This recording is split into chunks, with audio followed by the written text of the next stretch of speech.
topic of today is leveraging the power of user data.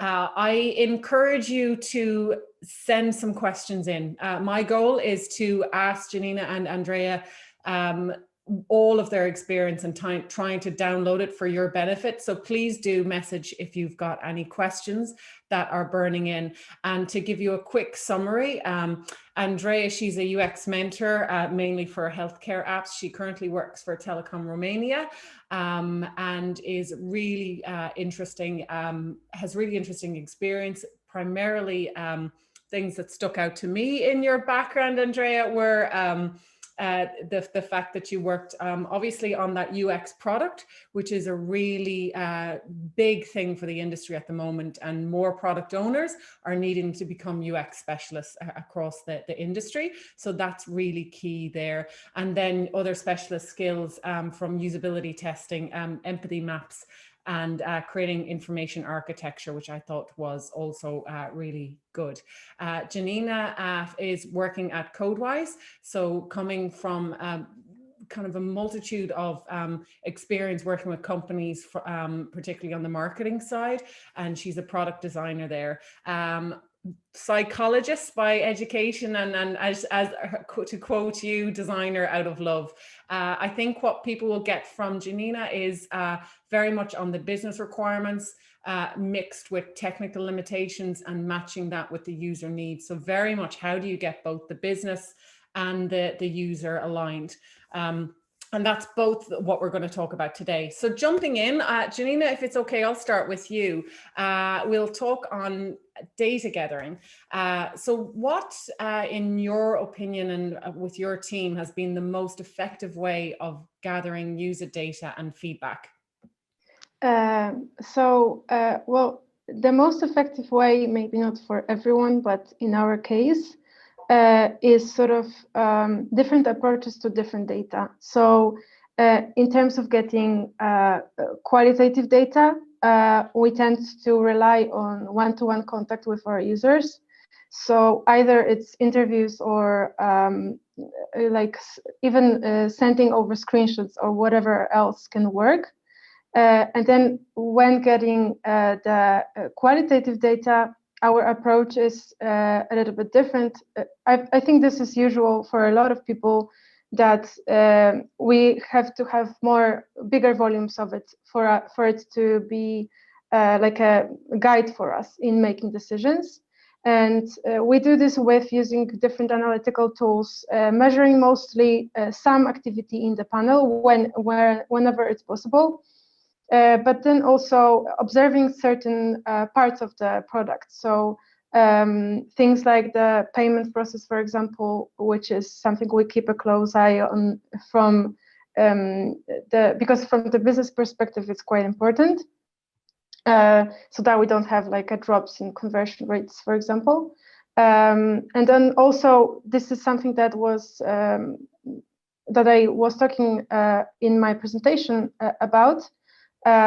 So when it comes to quantitative data, for example, measuring how many times a user interacts with certain elements, so that maybe we can make the panel more user-friendly by hiding certain elements or displaying more the ones that are more often used. Yeah, that makes sense. I'll go on to qualitative data because that's an interesting one. But Andrea, what's it like for you? Is it quite similar in terms of how you gather data? You've got more complexity in that you've got in-store and physical as well as digital. So talk us through that. Yes, of course. Before the pandemic time, we went pretty often in the stores to actually talk with our customers, because it's very important to get the feeling from them, to understand exactly which are their needs, and also the interaction with the product, with the interaction with telecom product. And right now, during this pandemic, of course, we are not going anymore into the stores, but we are using a lot the phone. So we are telecommunications, so we're using our minutes, unlimited minutes. So we are calling the customers And also for each page we're implementing, and so we are using a lot of usability testing and user interview in depth with the user. And of course we are having a dedicated team for gathering all the data from analytics. So somehow it's a mix between data. We rely pretty much on for example, we are having every day the reports from the data team, and also we rely pretty much on the usability testing and the qualitative data. Okay, and how specifically have you used that data to get a better understanding of your customer? Could you talk about the usability and the insights there that you've gathered? Yes, yes, of course. For example, we run just last week usability testing for one of our new feature, and we, for example, from Hotjar, we understood a few things that user did, but we didn't understood very well exactly why did they some action in with that new element in our shopping cart. And for that we organized the usability testing exactly to see how actually the user is interacting with that feature, to understand why they are having blockages, to understand why they are going further, and to understand each action they are actually the way they are interaction with our tool. And for us this is very very important. Okay, Hotjar is offering us some data, and it's very important, but to understand, to have a better understanding on how the things are working, in my opinion the usability testing relieved us this information.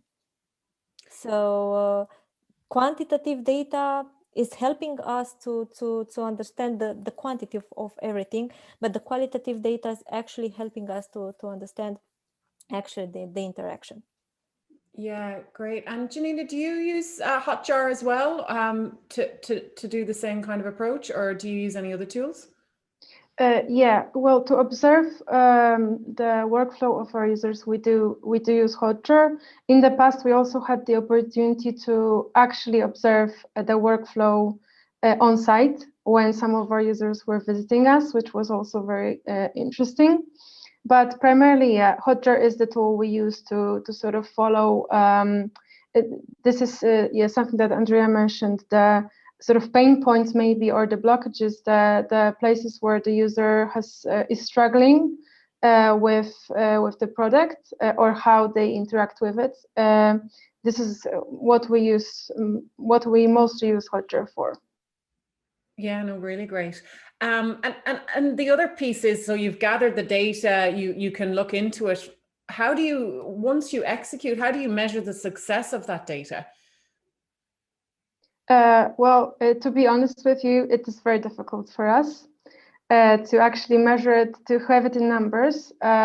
Sometimes it's easy. So, for example, if you do like an A/B test on part of the panel that is easy to measure and easy to sort of test in this way. So I mentioned already the payment process, which is sort of the first contact a user has with the panel. There we can easily A/B test, and then we have precise data because we see the conversion rates. But for the rest of the product, it's quite difficult to actually measure the success of different features because even if we, for example, fixed something that the users were complaining quite often about, or possibly made some changes, usually it's difficult for us to say that this particular change resulted in, for example, a smaller number of tickets to our support team. We tried to do things like that, but it's often difficult to measure precisely because the product is quite complex, and often one change may result in some success, but we may not always know exactly what the exact success of the feature we added is. Yeah, that's interesting, which opens up a lot of questions on team approach, which I'll get to in a moment. But Andreea, from you, how do you measure the success on your end? Okay, so compared to what Janina said, for us it's a little bit different because, for example, I will say again about the feature we tested the last week.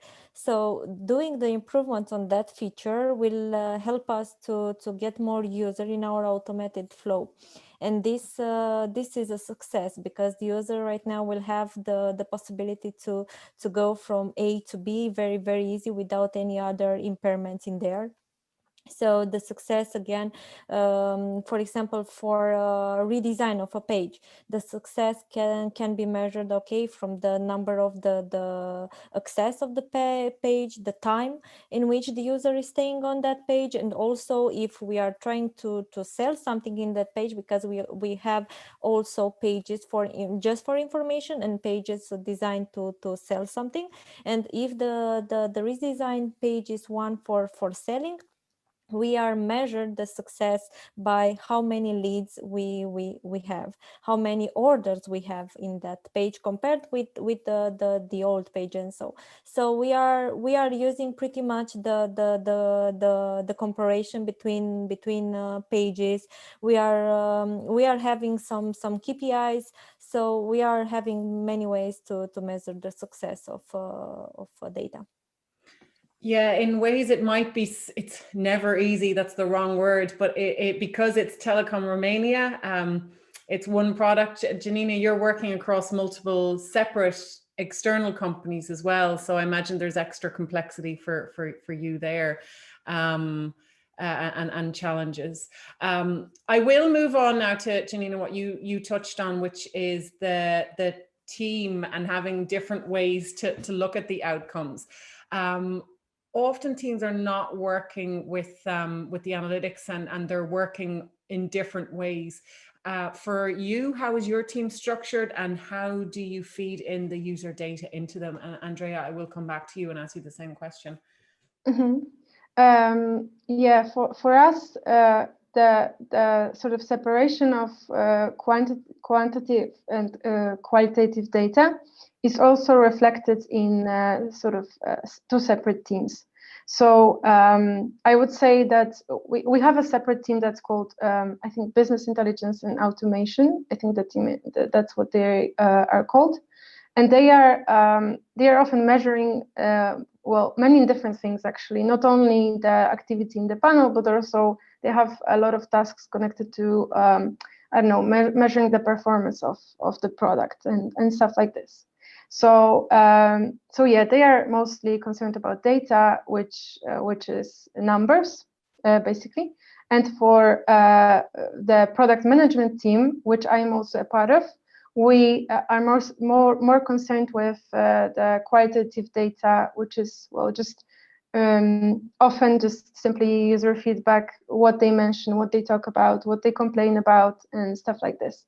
But because we're two separate teams, it's often quite difficult, and it always comes back to priorities and what I think sort of every team thinks of their own from their own perspective, which is I think perfectly natural. And it's difficult to sometimes to join forces at the right time. So for us, I think it has always been a little bit of a challenge to get the right amount of data from them, and then to like build a picture of the qualitative data and quantitative data together. And yeah, so that's basically it. We are sort of separate entities, so we sometimes struggle to paint the picture clearly and let it guide our decisions along. And is there any companies that you've looked at that are doing it well in terms of getting that qualitative and quantitative data right? Or do you stick with your own team and the processes that works for you? I'm not sure I understand. As in, is there any company out there that you would, I mean, the famous one for Spotify guilds is often mentioned. Is there any best practice that you are aware of that you keep on top of, or is it it's not applicable maybe to your situation? Well, my experience has been that whatever we've tried to do in the past, we have learned from that. We had different strategies to do this.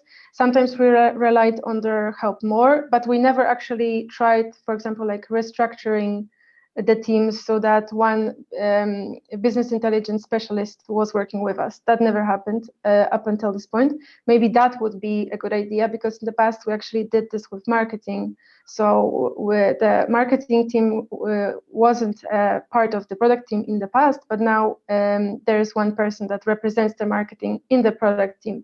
So I was thinking maybe that would be a solution, that we would have because it comes back to the perspective. So we would then have a closer relationship with a person that has a different perspective, that could also teach us something about their process of work.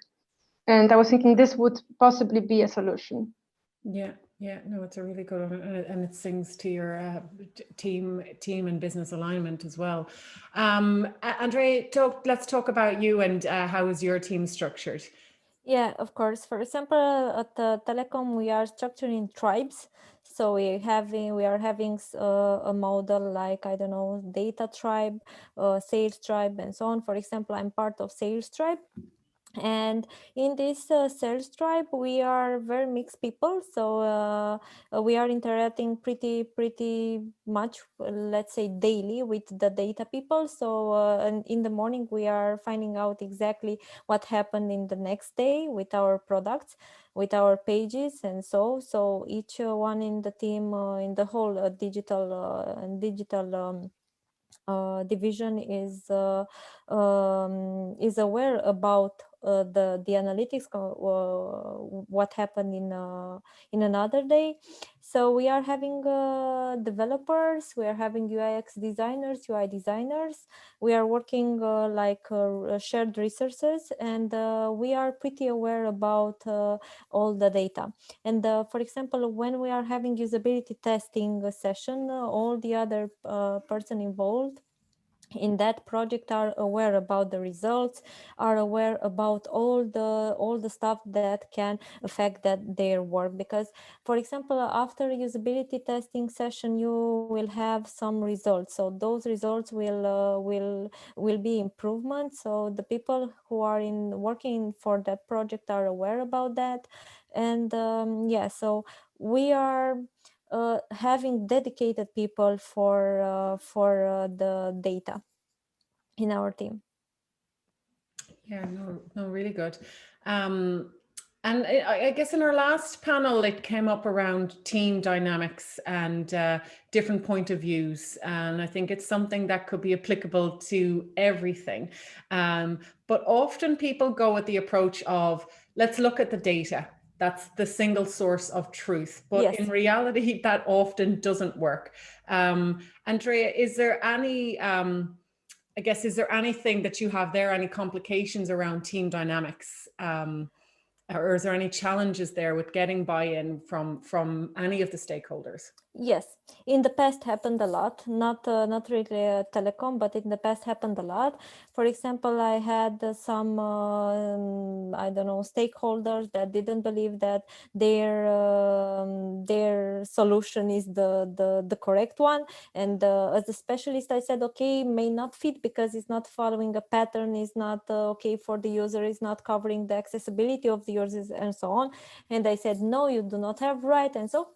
And in that moment, actually what I did, it was to ask the user and to present the product and after, based on the results, and after that I presented to the stakeholder and I said, okay, these are the answers from the user perspective, and if you need to create a product and if you want to create a product for people, you just need to listen to people. You just need to listen to the intended people and not your feelings. Sometimes in our works we may fall into subjectivity and to say, okay, I like this, but in our work, especially for user experience design, the subjectivity should be something that, okay, it's not with you when you start the work day. You need to be very objective, and your personal or preferences should be left out. This is a mandatory thing. I met people that they said, okay, I like it, and I don't care what the user care or the user needs, because I liked it. And I'm pretty sure many UX designers had this experience, especially in the past when the user experience domain was something like, okay, not very important, and the research was not a very good part of the process. But right now, I think that with the whole growing on the technology part, and the whole growth of working from home, and the need of having good tools, and the need of having good software, I guess everyone starts seeing the importance of users, and also the data. Because right now, I don't know how it is in other countries. For example, here in Romania, from our websites in which you can see every day the statistics, how many people are using the mobile phones, which are the most downloadable application, and so on, which are the features the users are looking, and so on. So it's very important to take into consideration all these statistics, even if they are not done by you, because I'm pretty sure in startups it's pretty hard sometimes to find the resources to do to receive and to gather all the data. But are a lot of resources on the internet you can access and to read data about users. Yeah, that's interesting. And Janina, I'll ask you to jump in on your thoughts here, because I'd love to pull out that example you gave of the individual, and you brought in the user. Do you think it was the third party that was the key to them changing their mind, or was it a different aspect of that? But do you mean with the example from my presentation? No, sorry, not on your presentation. I was saying, so Andreea gave an example of a third party coming in from the user point of view, and it was the user, their feedback to that person that was having that she was having a challenge with, that that meant that she finally got over the line. It was not the data. I'm trying to ask, is that the same experience for you? Would you pull it out from your perspective of being it's a third party opinion, and maybe that's the way to go? Or how has stakeholder management worked for you? Yeah, well, actually, this has always been an issue for us, I think, because I think we tend to give more value to one opinion spoken from one user than from a lot of quantitative data, because I think this is like a quality in people, that we believe other people more than we believe numbers. So I think we have struggled with this when we got. I think it's better now because we have a good feedbacking system. So we are looking at what the feedback is about, but also how it looks in numbers. So how often people are mentioning this, how often there is this need for us to build something. But in the past, I think we often did this when someone mentioned a change was needed, and then we were putting our sort of power into that. So I think that's something very tricky, and it can be a trap, I think, especially if you start developing something that's quite big, and you sort of go into it because you have the idea that it's so that users need it so much.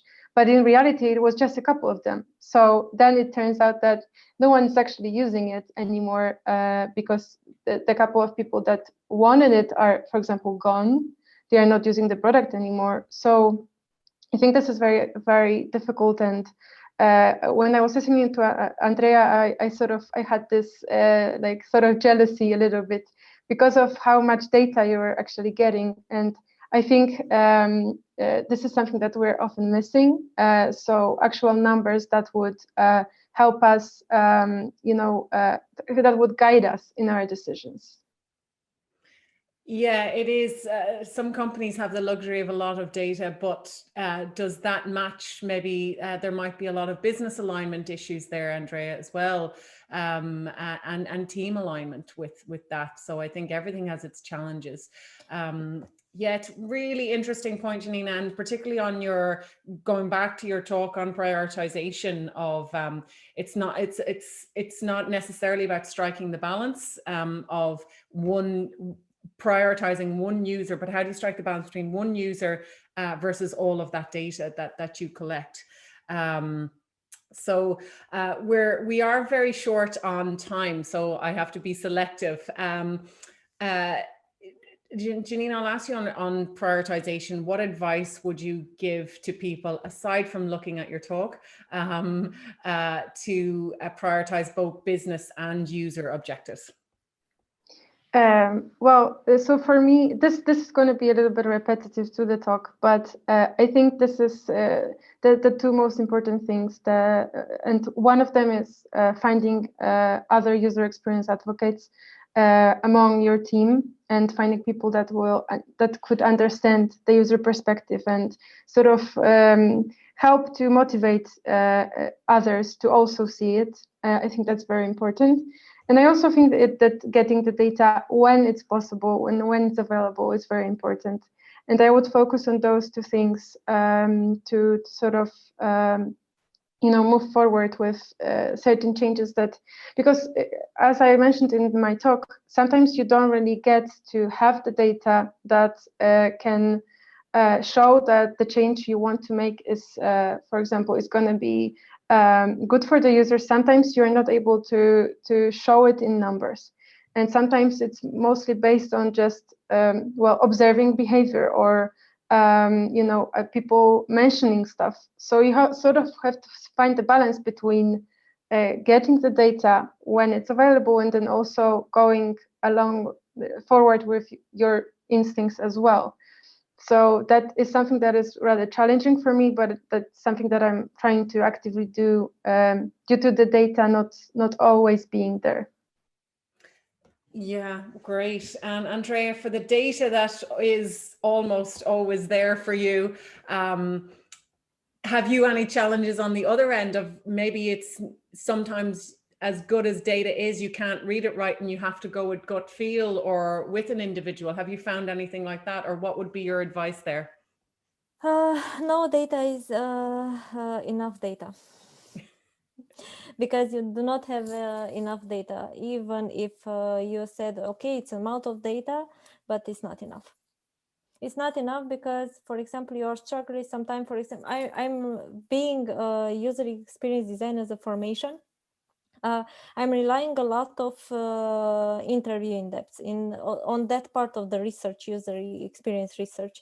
So for me, that kind of research is never enough. Okay, we are having a lot of data from Hotjar, from Google Analytics, from we have people dedicated for receiving and gathering the quantitative data, but for qualitative data we do not have enough.